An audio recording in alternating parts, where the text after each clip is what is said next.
Dieu planifie encore pour nous, pour le pays, pour l'Église, pour notre société. Il construit encore. Le Dieu qui bénit Mahalaleel continue. Et ce matin, c'est avec une pluie de bénédictions que je vous demande d'accueillir notre frère Élisée l'aîné.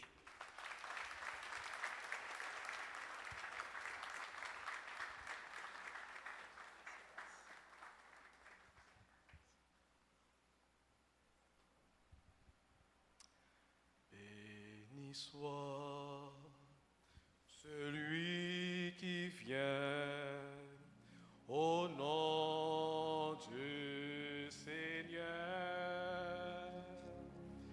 Béni soit celui qui vient au nom du Seigneur. Hosanna, Hosanna, Hosanna du haut des cieux. Alléluia au ciel. Alléluia au ciel du haut des cieux. Mahalaleel. Mahalaleel. Mahalaleel. Louange à l'Éternel. Louange à l'Éternel. Mahalaleel. Frères et sœurs, je viens de très très loin. Et j'ai l'assurance que le Seigneur ira avec moi le plus loin possible. Et c'est pourquoi, d'entrée de jeu, je tiens à remercier le Seigneur pour sa faveur, pour son amour et pour sa grâce envers moi. Je remercie le Conseil divin parce qu'il m'accorde la faveur d'être aujourd'hui son porte-parole. Ensuite, je remercie le Conseil pastoral de Mahalaleel, pasteur Jean-Mathieu Chériné, pasteur Kelly Louis-Saint et particulièrement pasteur Claude Louis-Saint, un conseiller, un mentor, un modèle. Frères et sœurs, je tiens également à vous remercier parce que lorsque le pasteur a dit que c'est moi qui vais parler aujourd'hui de la part du Seigneur, on n'a pas signifié d'opposition. Je vous remercie. Je vous invite à bien vouloir lire avec moi le texte de base du sermon de ce matin. C'est Jean 8, verset 12. Jean 8, verset 12. On va lire ça ensemble. Le 12e verset de l'Évangile selon Jean au chapitre 8. Vous y êtes? Bien, on lit ensemble. Jésus leur parla de nouveau et dit: Je suis la lumière du monde. Celui qui me suit ne marchera pas dans les ténèbres, mais il aura la lumière de la vie. Parole du Seigneur. Dans ce pays de ténèbres, frères et sœurs, le thème de la réflexion de ce matin, c'est Jésus-Christ est la lumière du monde. De ce thème, on pourrait retenir plus de milliers de titres. Mais je voudrais souligner pour vous celui-ci comme titre. Jésus-Christ éclaire le chemin des enfants de Dieu. Notre but ce matin, c'est uniquement expliquer les prérequis indispensables à la manifestation de la lumière de Dieu sur notre chemin chaque jour et toujours. Frères et sœurs, le vœu de mon cœur pour vous, c'est que vous soyez tous, chacun, toutes, chacune, des enfants de lumière. Et si tel est le cas, non seulement vous marcherez pas dans les ténèbres, mais dans la lumière, mais c'est sûr que le Seigneur éclairera votre chemin pour vous donner la vie et la vie en abondance. Je reprends le vœu de mon cœur pour chacun de vous ce matin. C'est que vous soyez des enfants de lumière. Et si tel est le cas, non seulement vous ne marcherez pas dans les ténèbres, mais encore, le Seigneur Jésus éclairera votre chemin pour vous donner la vie et la vie en abondance. Bien-aimés, le pays va mal, on l'a dit à plusieurs reprises. Mais le monde aussi va mal, car actuellement, les experts en géographie humaine sont unanimes à parler de la cosmicité éventuelle ou d'apocalypse, tenant compte de l'impact de l'émission de gaz à effet de serre sur la couche d'ozone de l'atmosphère. Et ce monde qui sombre dans la panique résultant de l'existence des armes atomiques, ce monde-là a besoin de lumière. Et vous devez savoir que la seule lumière du monde, c'est Jésus-Christ et Jésus-Christ seul. À ce niveau, on peut se demander quelles sont les prémices, les prérequis indispensables à la manifestation de la lumière de Dieu sur le chemin de ses enfants. Là, frères et sœurs, nous allons attirer l'attention rapidement sur trois prémices. Les trois prérequis sont, premièrement, il faut connaître Jésus. Deuxièmement, il faut identifier les manifestations de la lumière. Et troisièmement, il faut saisir la vocation des enfants de lumière. Frères et sœurs, nous sommes bien sûr à l'ère postmoderne. Et dans le postmodernisme, on raconte beaucoup de choses. Vous savez, eh bien, mes frères et sœurs, on n'a pas à entendre parler de Jésus. C'est facile d'entendre parler de Jésus. C'est très facile. Mais il est plus important de connaître Jésus. C'est fondamental de faire des expériences personnelles avec Jésus. Et comme ça, vous aurez votre Jésus. Il faut connaître Jésus d'abord en tant que Dieu, son aspect divin. Jésus-Christ a aussi un aspect humain. Alors, il faut retenir que, mes frères et sœurs, il y a un contexte. Le contexte, c'est bien sûr dans Jean chapitre 7, il y a bien sûr les versets 40 à 53, où bien sûr il y avait une discussion autour de Jésus. Certains, comme pharisiens, disent que Jésus est bien sûr un prophète. D'autres disent que Jésus n'est pas vraiment un prophète, mais c'est le Christ. D'autres vont dire, pouvait-il venir quelqu'un de bien de Galilée? Non. Et il est clair que d'autres vont dire que non, mais c'est de David. D'autres vont dire que c'est du village de Bethléem. Il y a eu une discussion à telle enseigne qu'on voulait saisir Jésus. Mais Jésus s'est retiré parce que l'un n'était pas encore venu. Et c'est l'ignorance qui les portait bien sûr à vouloir frapper Jésus. Mais Jésus, voyez frères et sœurs, ce que j'aime, c'est que quand tout le monde vous accuse, quand tout le monde vous condamne, Jésus, lui, il pardonne. Et c'est exactement ce qui est arrivé en Jean 8, verset 7, avec la femme qui était trouvée en flagrant délit d'adultère.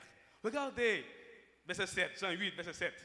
On dit, Jésus dit carrément, que celui de vous qui est sans péché jette le premier la pierre contre elle. Celui qui est sans péché qu'il jette d'abord le premier la pierre contre elle pour lapider la femme adultère. Et frères et sœurs, Jésus écrivait les péchés de chacun d'eux. Et comme ça, à chaque péché, son auteur se retire. Au verset 11, Jésus est clair. Où sont, ma soeur, où sont, madame, les gens qui l'accusent? Eh bien, la femme va dire carrément, ils se sont retirés. Et au verset 11, Jésus dit carrément, moi non plus, je ne te condamne. Mais va et ne pêche plus. Lorsque tout le monde vous cloue au pilori, lorsque tout le monde, bien sûr, lance des diatribes contre vous, lorsque tout le monde souhaite, bien sûr, votre fin, Jésus-Christ, de son côté, il vous accorde une autre chance. Il est Dieu, frères et sœurs. Jésus-Christ, en tant que Dieu, il a dit, alors au verset 12, on dit, Jésus leur parla de nouveau. Parce qu'avant, il y avait discussion et tout le monde s'est retiré. Pharisiens, huissiers, ils se sont retirés carrément après, bien sûr, la diversion d'opinion qu'il y avait autour de Jésus. Et mes frères et sœurs, Jésus leur parla de nouveau et dit quoi? Je suis la lumière du monde. Le monde a besoin de lumière, mais il faut connaître Jésus. Jésus en tant que Dieu, frères et sœurs, en 1 Jean 5, verset 20, on dit carrément que Jésus-Christ est le Dieu véritable. En Apocalypse 1er, verset 8, nous savons, on dit, celui qui était, qui est et qui vient, c'est Jésus-Christ va voir le Tout-Puissant.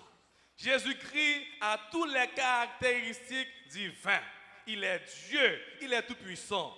Et si vous regardez Jean 8, 59, vous allez voir que on a voulu, bien sûr, lapider Jésus. Pourquoi? Parce qu'au verset précédent, il a dit, en vérité, je vous le dis, avant qu'Abraham fût, je suis. Jésus-Christ, c'est l'éternel présent. Avant qu'Abraham fût, je suis la lumière du monde. Il a dit, je suis le pain de vie.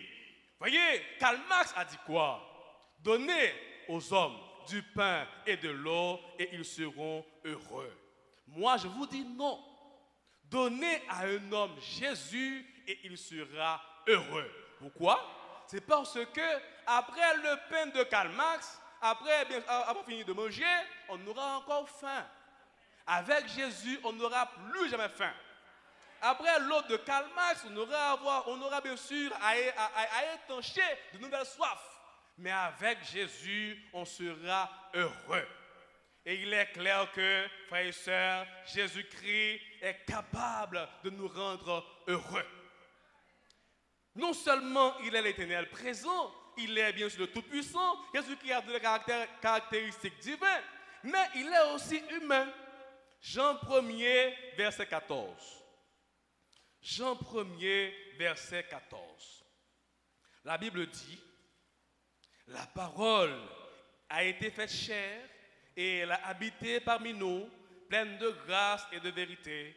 Et nous avons contemplé sa gloire, une gloire comme la gloire du Fils unique venu du Père. Le mysterium incarnationis, le mystère de l'incarnation, carnus carni, la chair. Jésus-Christ était sur la terre 100% homme. Et en Acte 4, verset 12, on vous dit, il y a un seul médiateur entre Dieu et les hommes, c'est Jésus-Christ, pas vrai? Et Jésus-Christ seul. On dit, en général, en Haïti, à travers le monde, que tous les chemins mènent à Rome. Mais vous savez que Jésus dit, je suis le chemin, la vérité et la vie. Nul ne vient au Père que par moi. Donc le seul chemin pour aller au ciel, c'est Jésus-Christ et Jésus-Christ seul. Il était 100% homme, il était 100% Dieu. Mais nous devons connaître Jésus-Christ, frères et sœurs. Deuxième prérequis pour s'assurer que Jésus-Christ va éclairer votre chemin, vous devez identifier les manifestations de la lumière. En Jean 8, verset 12b, on lit que Jésus-Christ dit « Je suis la lumière du monde. Celui qui me suit ne marchera pas dans les ténèbres. » Frères et sœurs, quand on parle de monde ici, on fait allusion carrément au cosmos. En Matthieu 4, verset 8, alors l'histoire vous la connaissez, hein? Satan a conduit Jésus au sommet, et au sommet, Satan a fait miroiter devant Jésus tous les trônes de ce monde. Et pour dire qu'il va bien sûr donner ça à Jésus, qui n'a pas bien sûr obtempéré, qui n'a pas obéi, qui n'a pas cédé à la tentation. Mais ici, on parle de monde, frères et sœurs, le cosmos. Le terme cosmos veut dire ordre, disposition, bien arrangement. Et pour les Grecs, le terme cosmos symbolise la beauté, l'ordre et l'équilibre. On répète toujours à Mahalaliel, le Seigneur est bon, pas vrai? Notre Dieu est un Dieu bon, est un Dieu beau, mais c'est un Dieu qui fait du bien. Il me fait du bien. Il vous fait du bien. C'est un beau Dieu, mais c'est aussi un Dieu de la beauté. Et regardez, frères et sœurs, si maintenant on dit Jésus-Christ dit, je suis la lumière du monde, le monde organisé, le monde bien disposé, le monde arrangé a besoin de lumière. Et ici, quand on parle de monde, bien sûr, dans le Nouveau Testament, on fait allusion à un ensemble de familles, à un ensemble de tribus, à une nation bien organisée, bien établie. Si en Haïti, vous connaissez la réalité, si dans le monde actuel, vous connaissez la réalité, eh bien, le monde aujourd'hui a besoin de lumière. Et la seule lumière du monde, c'est Jésus et Jésus-Christ seul. Mais la lumière a bien sûr des manifestations qu'on va identifier. Première manifestation, la lumière va chasser les ténèbres. Et deuxième manifestation, la lumière va éclairer le sentier de la vie. Bien-aimés, Genèse 1er, verset 4, Dieu va chasser la lumière, va séparer la lumière d'avec les ténèbres. Et vous savez comme moi, il n'y a pas de rapport entre lumière et ténèbres. Et frères et sœurs, il est clair que Jésus-Christ va chasser les ténèbres. Vous et moi, vos parents bien sûr, ainsi que les miens, étaient autrefois ténèbres, pas vrai? Et maintenant nous sommes lumière. Par conséquent, nous devons rester dans la lumière, nous devons ensuite marcher dans la lumière, parce que celui qui nous a appelés nous a donné l'ordre de marcher dans la lumière. Et la lumière va toujours chasser les ténèbres. Deuxième manifestation, la lumière, mes amis, va éclairer le sentier de la vie. David a dit en Psaume 119, verset 105, ta parole est quoi? Voilà une lampe. Dieu ne permet pas de voir très très loin, mais il nous permet de voir de près. C'est un jour à la fois, c'est un pas à la fois. Le chrétien vit par la foi. Et ta parole est une lampe à mes pieds et une lumière sur mon sentier. Le chrétien n'a pas un boulevard, le chrétien a un sentier. Si vous voyez que vous êtes sur le boulevard, il y a un problème. Le chrétien est toujours sur le sentier. Mais le sentier, frères et sœurs, est éclairé par la lumière de Dieu, par la lumière de la parole de Dieu. La Bible, la parole écrite de Dieu, et Jésus-Christ, la parole incarnée de Dieu. Ne l'oubliez jamais, Jésus-Christ peut éclairer le chemin, mais on doit bien sûr lui faire confiance. Troisièmement, frères et sœurs, on dit carrément qu'il faut saisir la vocation des enfants de lumière. Ça, c'est très important. Les enfants de lumière doivent saisir leur vocation. En 1 Pierre 2, verset 9, vous êtes bien sûr une race élue. Mais on dit de celui qui vous a appelé, pas vrai? De celui qui vous a appelé des ténèbres à son admirable lumière. Vous avez été appelés. Ça veut dire que vous avez une vocation. Et quelle est votre vocation? Première vocation, frères et sœurs, lisez pour moi dans 1 Jean 7, 1 Jean 1, verset 7, pardon. 1 Jean 1, verset 7. 1 Jean 1, voyez, le chrétien, l'enfant de lumière, il a une vocation. Je vais retenir pour vous maximum 2 vocations. Première vocation, c'est bien sûr de rester en communion avec la lumière. Enfant de lumière, votre vocation, c'est de rester en communion avec la lumière. 1 Jean 1, verset 7. On lit ensemble. Mais si nous marchons dans la lumière, comme il est lui-même dans la lumière, nous sommes mutuellement en communion et le sang de Jésus, son Fils, nous purifie de tout péché. Ça, c'est fondamental. Restez en communion, restez attachés, restez unis.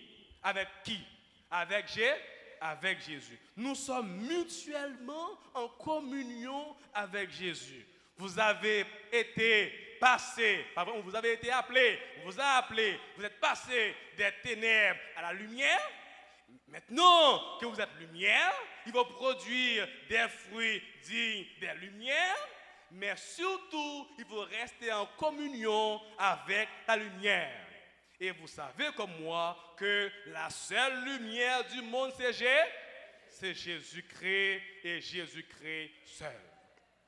Il est clair que, frères et sœurs, vous devez ensuite rechercher la plénitude du Saint-Esprit. On va lire ça en Éphésiens 5, verset 18. Éphésiens 5, verset 18. On lit ça ensemble. Vous l'avez trouvé? Ne vous enivrez pas de vin, c'est de la débauche. Soyez au contraire remplis de l'esprit. Voilà, frères et sœurs, la vocation d'un enfant de lumière. Ils doivent rester en communion avec la lumière. Pourquoi? Pour briller. Matthieu 5, verset 14 et 15. On allume une lampe, on la met sur une table pour qu'elle puisse briller. Donc, vous et moi, enfants de lumière, nous devons briller à la maison. Nous devons briller pour Jésus au travail. On doit briller pour Jésus à l'église. On doit briller pour Jésus à travers les rues de la capitale. On doit briller pour Jésus dans les provinces. Vous et moi, frères et sœurs, comme enfants de lumière, on doit rester en communion avec la lumière et par conséquent, nous avons l'obligation de briller pour Jésus. Et maintenant, avec la chair et le sang, on n'y parviendra pas. Non, on doit rechercher pour ce faire la plénitude du Saint-Esprit. La lampe sera allumée, la torche sera allumée, mais il leur faut quoi? De l'huile. L'huile, il leur faut de l'huile. L'huile, c'est bien sûr symbole du Saint-Esprit. Ah, frères et sœurs, il faut le Saint-Esprit et c'est sûr que quand survient un carrefour difficile, on va prier le Seigneur et c'est sûr que le Seigneur pourra bien sûr éclairer le chemin. Dans Jean 9, il y a bien sûr l'histoire de l'aveugle de naissance qui a fait des leçons aux docteurs de la loi. La lumière, mes amis, frères et sœurs, c'est symbole de connaissance. On parle de siècle des lumières.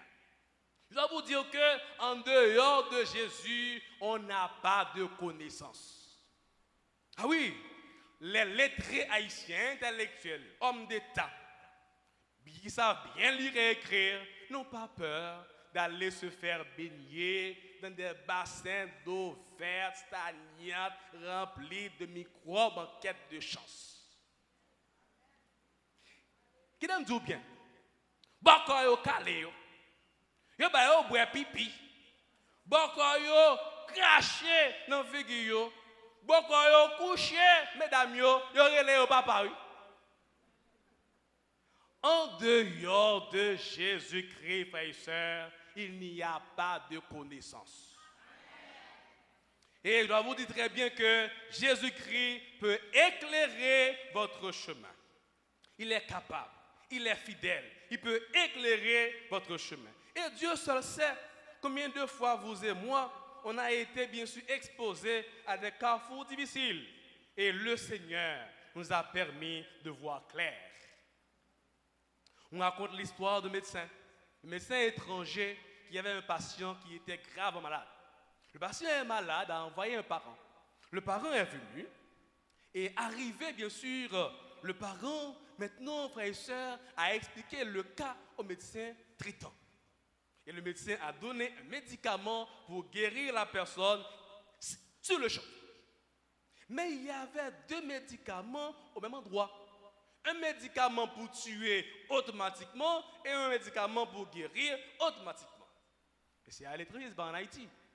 Vous savez, le médecin a donné le médicament et le parent est parti. Après son départ, 30 minutes après, le médecin est retourné à son bureau et a vu, en guise du médicament pour guérir sur le champ, il a donné le médicament pour tuer. Et là, il fait noir. Le médecin est exposé avec, bien sûr, la prison. Il est exposé à la prison. Il va perdre sa licence. Et surtout, il va devoir réparer la famille. Paniqué. Le médecin, a prié. Le chrétien, lorsqu'il fait noir, lorsqu'on ne sait pas à quel sens se vouer, doit se déposer sur ses genoux. Il doit s'appuyer sur ses genoux. Et vous savez, après 2 heures, la personne est retournée. Larmes aux yeux, docteur. Le docteur dit, qu'est-ce qui se passe? Docteur, qu'est-ce qui arrive? Docteur, je courais.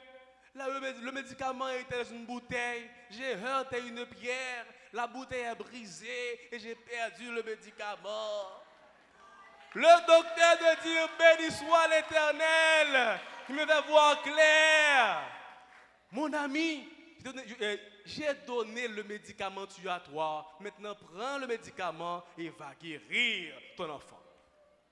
Le chrétien doit savoir que le Dieu que nous servons, notre Dieu peut éclairer le chemin quand il fait noir. Les familles ont besoin de lumière et bien sûr de Jésus-Christ. On doit savoir ces choses, frères et sœurs.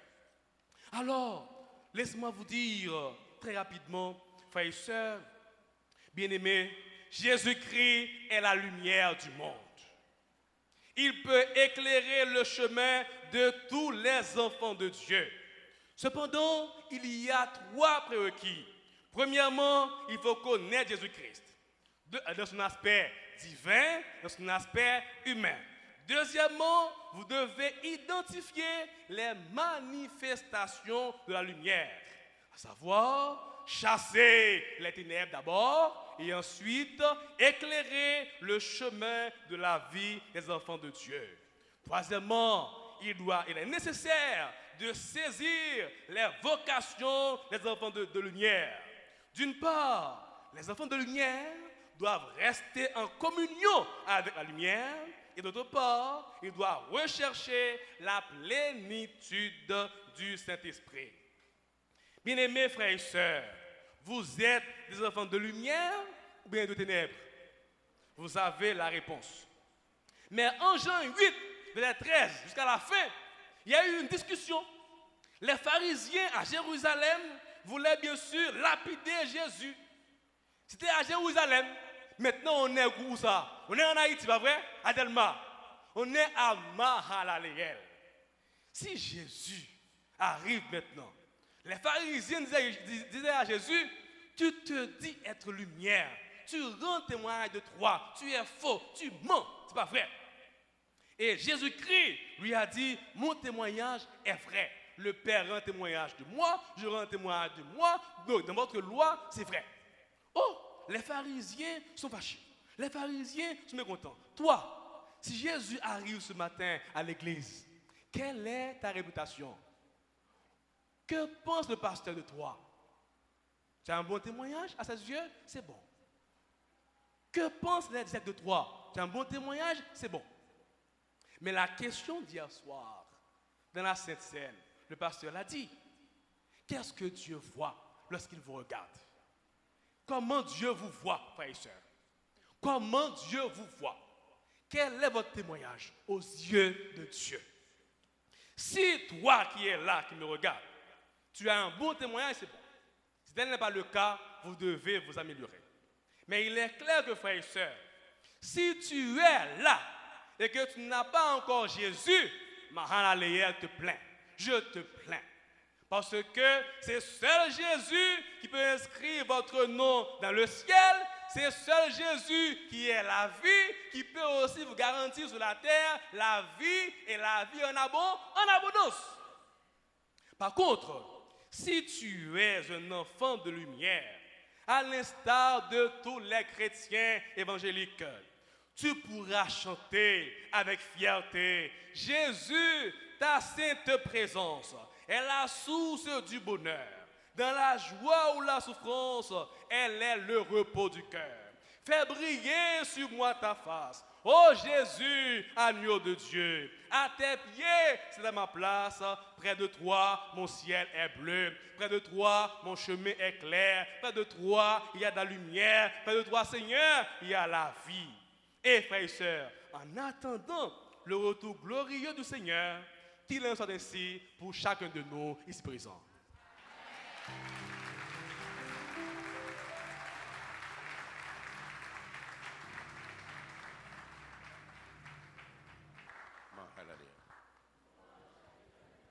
Proclamons notre bénédiction. Que le Dieu de paix nous sanctifie lui-même tout entier, et que tout notre être, l'esprit, l'âme et le corps soient conservés irrépréhensibles lors de l'avènement de notre Seigneur et Sauveur Jésus-Christ, à qui soit le règne, la puissance, la majesté, la souveraineté, la domination et la gloire au siècle des siècles. Allez, passez une bonne semaine et à plus tard pour nos études bibliques.